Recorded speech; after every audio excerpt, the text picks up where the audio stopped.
Hi friends, happy Diwali सगळ्यांना. आज मी दिवाळीचा एक मिनी ब्लॉग बनवला आहे. त्याच्यात मी एक दारामध्ये छोटीशी रांगोळी काढली आहे आणि त्याच्यात मी फटाफट असे चाळणीने कलर भरून घेतले आहे. मी रेड कलर यूज केला आहे, पिंक, ब्लू आणि ग्रीन.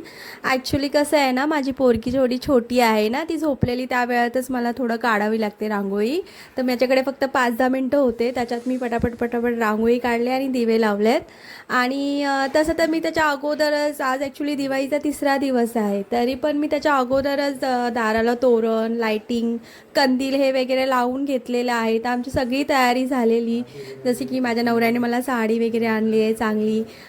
पण तरीही रोजची रांगोळी काढायची तरी मला वेळ भेटत नाही, कारण की माझी पोरगी लहान असल्यामुळे ती उठते आणि माझी रांगोळीची पूर्ण बोलतात ना, पूर्ण रांगोळी पुसूनच टाकते. त्याच्यामुळे मी पटापट छोटीशी रांगोळी काढली आहे. तर ती तुम्हाला ती रांगोळी आवडली असेल तर एक कमेंट आणि माझा चॅनल सबस्क्राईब करा आणि मला लाईक करा. आणि त्याच्यानंतर आम्ही संध्याकाळी काही फटाकडे होते, लाईक म्हणजे लहान मुलांचेच फटाकडे आणलेले आम्ही.